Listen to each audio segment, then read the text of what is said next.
Malam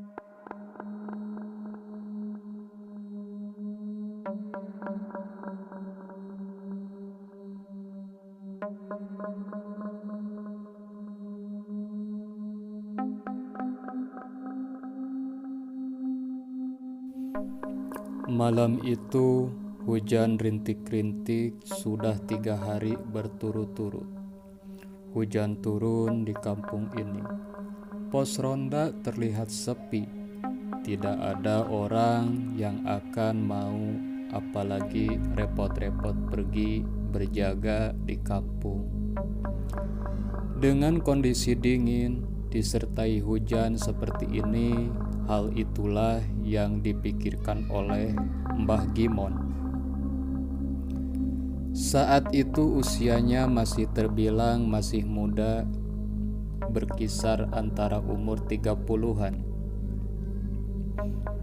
Kaget bercampur penasaran karena di pos ronda yang jaraknya hanya sekitar beberapa meter dari rumah Mbah Gimon, ada seseorang yang tengah duduk di sana, sendirian dengan bercahayakan lampu patromak yang menyala-nyala.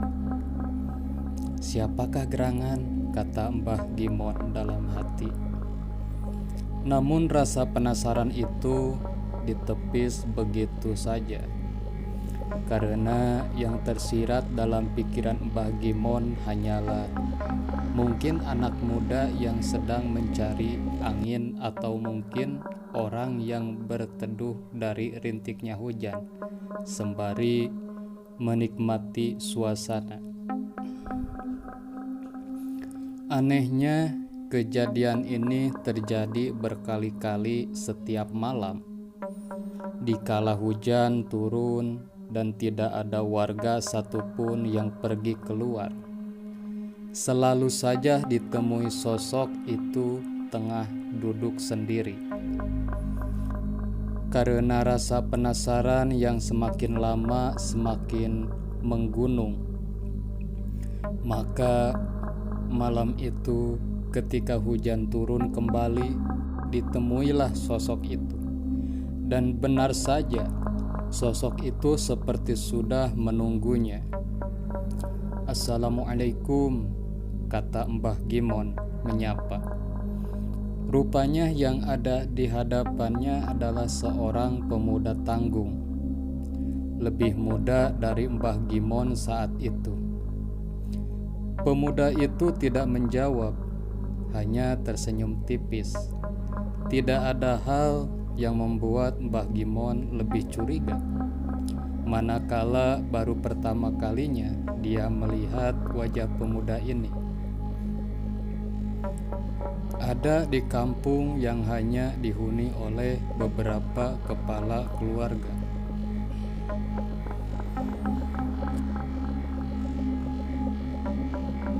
"Siapa ya? Kok baru pertama kali saya lihat kamu?" Pemuda itu lagi-lagi tidak menjawab, hanya tersenyum tanpa arti. Hal itu membuat Mbah Gimon tidak nyaman. Dinginnya malam sudah mulai menusuk ke tulang. Sembari menunggu jawaban, Mbah Gimon merasa semakin curiga dengan pemuda ini. Tidak beberapa lama muncul seseorang lain dengan baju koko dan peci putih. Aromanya wangi, berjalan dalam keheningan. Yang tahu menau orang itu sudah berdiri di hadapan Mbah Gimon dan pemuda itu. "Assalamualaikum," katanya ramah. "Waalaikumsalam," jawab Mbah Gimon, sembari mencium tangan orang itu yang rupanya adalah Pak Muslimin, guru ngaji sekaligus imam surah di kampung ini. Dengan sekali lihat, mata Pak Muslim memandang kepada pemuda asing itu. Lama ia melihatnya, lalu ikut duduk bergabung bersama. "Ada apa toh, Nak?" Kok kamu ada di sini? Untuk pertama kalinya pemuda itu menjawab. Suaranya kecil dan tampak sopan. Saya baru saja diusir oleh Maharatu, jadi belum punya tempat. Mbah Gimon tampak tertegun atas apa yang diucapkan oleh pemuda itu, yang terdengar asing di telinganya. Apa maksudnya Maharatu, dan siapa yang mengusir pemuda ini? Namun Mbah Gimon memilih mendengarkan. Oh begitu, kata Pak Muslimin. Sudah begini saja. Bagaimana kalau aku kasih tempat tinggal biar kamu tidak mengganggu warga sini, kata Pak Muslimin. Mbah Gimon masih terlihat bingung. Baik Pak, bila ada saya mau. Ada, kata Pak Muslimin. Nama tempat tinggal yang tak tawarkan itu Sapi. Mbah Gimon tambah bingung dengan ucapan Pak Muslimin.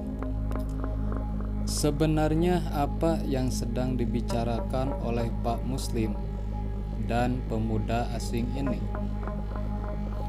Kenapa membahas sapi dan lain sebagainya? Rupanya tidak beberapa lama terdengar suara langkah kaki mendekat. Mbah Gimon serta Pak Muslim juga pemuda itu memandang kemana suara itu terdengar. Rupanya Mbak Pah, istrinya Pak Muslim yang baru saja datang. Aduh, Pak, ini loh, tak bawakan payung. Saya khawatir Bapak belum juga pulang dari tadi. Dan tiba-tiba pemuda itu berdiri lalu berujar dengan senyuman di wajahnya. Oh ini ya Pak, yang namanya Sapi itu. Pemuda asing itu tiba-tiba lenyap begitu saja, menghilang. Mbah Gimon tampak kaget setengah mati. Baru pertama dia bisa melihat ada manusia bisa menghilang di hadapannya. Berbeda dengan Mbah Gimon, Pak Muslim terlihat panik. Kurang ajar, benar-benar setan satu ini, katanya sembari mendekati istrinya yang tiba-tiba berdiri dengan mata kosong. Ada apa toh Pak? Kata Mbah Gimon. Wajahnya masih bingung bercampur ngeri bila menyaksikan hal di luar nalar seperti ini. Ini loh Mon, setan yang satu ini sudah enak tak tawari badan sapi, malah tuh ke badan istriku. Apa dikira istriku ini sapi? Setan apa toh Pak? Loh, jadi dari tadi kamu tidak tahu anak lelaki yang menemani kamu dari tadi di sini? Mbah Gimon menggelengkan kepalanya. Itu tadi yang menemani kamu bukan manusia, itu pocong dari pabrik gula yang ada di sana. Kaget Mbah Gimon tampak pucat. Pak Muslim pun pergi dengan membawa istrinya pulang. Entah yang akan dilakukan Pak Muslim untuk mengeluarkan pocong itu dari tubuh istrinya. Karena setelah itu Mbah Gimon berlari pulang dan mencoba melupakan apa yang baru saja terjadi. Ini adalah sekelumit cerita yang saya dengar dari Mbah Gimon dulu. Setiap kali beliau bercerita, saya gak berhenti tertawa karena bagaimanapun ini masih menjadi cerita yang menggelikan. Namun bila saya berpikir kembali, bagaimana bila saya yang dihadapkan makan dengan pocong secara langsung. Apakah saya masih bisa tertawa?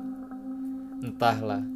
Untungnya sampai saat ini saya belum pernah melihat pocong yang berasal dari pabrik gula itu. Terima kasih, sekian sekelumit cerita dari Mbah Gimon. Mudah-mudahan bisa mengedukasi ke teman-teman kisah nyata semua. Waalaikumsalam warahmatullahi wabarakatuh.